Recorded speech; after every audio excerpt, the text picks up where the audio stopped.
You may feel, as I often do, that there's this kind of film over reality, like one of those films that you place over a chicken when you're trying to keep it from going bad in the fridge. And this film feels like reality is just sort of out of touch. You're going through the day, going through the motions, going to work, coming home, watching Game of Thrones or House of the Dragon or whatever show it is that's on TV at the moment. And then the next day starts and the next day and so on and so on. And there's this feeling of time kind of passing by, like sand just blowing through a path that nothing really seems to stick. And usually something will happen eventually in life, something to disrupt this stability. It could be the death of a loved one, it could be a breakup, it could be the loss of work. In my case recently, it's been all three. And something pierces this film and exposes the kind of true nature of things underneath. The fact that we've been living in this distracted state for so many years. And at that time, one of two things can happen.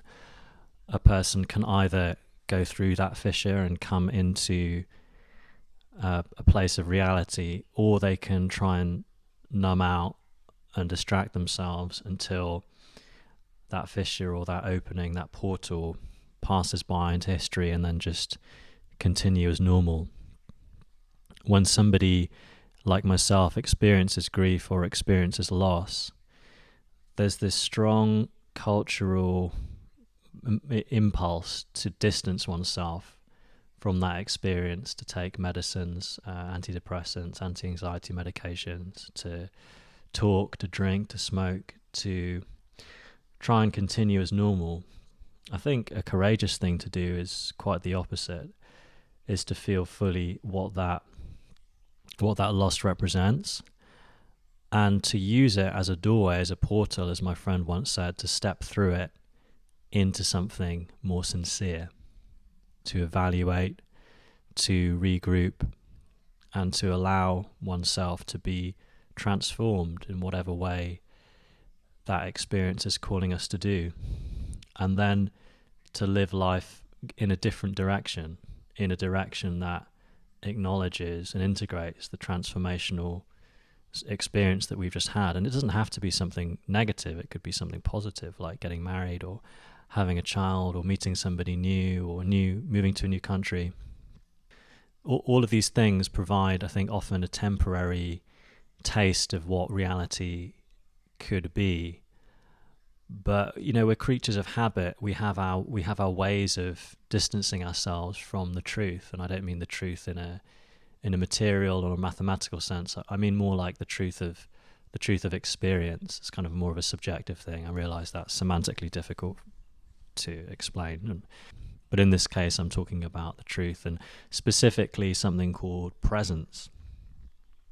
If we think about time and how time seems to speed up as we get older, there's obviously various reasons why that is the case. For example, this idea that proportionally compared to the amount of time we've already lived, each day becomes shorter and shorter, and so it feels like time passes more quickly. And there's probably a lot of truth to that.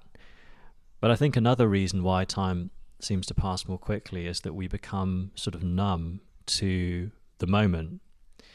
And I think of the past and the future as being these kind of very, very vast places with lots of memories and lots of projections and desires and wishes and all sorts. And the present moment can feel, it's a scary place to be, for one, if there's pain, if there's confusion or disarray. But I think of it like if you imagine a clock projected onto the surface of a lake, and if you to look at it from above, as each second passes by, the time progresses. But if you view it from the side, underneath each second on that clock, there's an infinite depth that goes down, and if that depth can be accessed, time seems to slow down. It seems to take on a new property. And one day can feel like a whole lifetime if we're fully present in the moment. But this is a difficult thing to do, and it's difficult not because it's complex, but because in order to live in the moment, we need to actually be willing to feel, to accept, and to experience what the moment holds.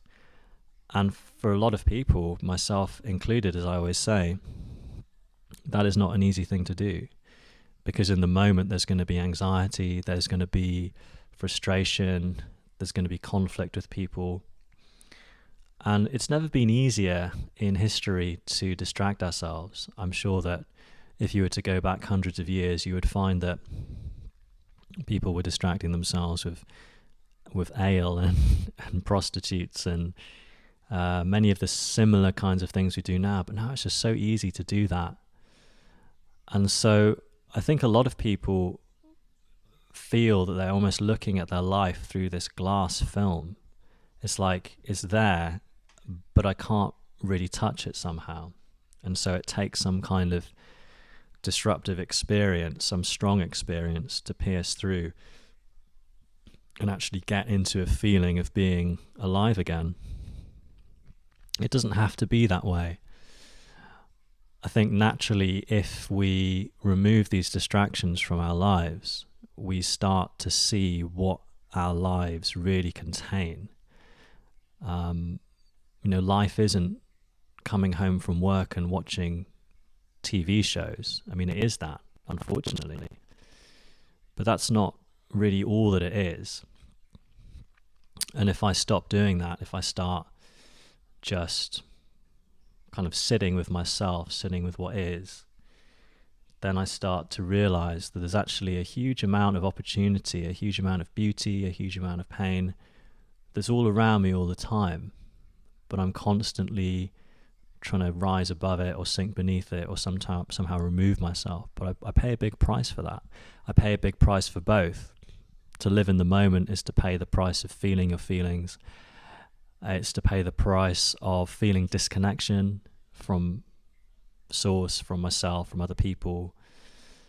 And then the price of living in distraction is life just sort of skimming by, like watching the credits of a movie on a screen. It just sort of ripples by like a lake, and you never really jump in and feel what it is.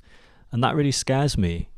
It scares me because time is limited, and I don't want to live in illusion. I want to live in the real world with real people and kind of see what's there.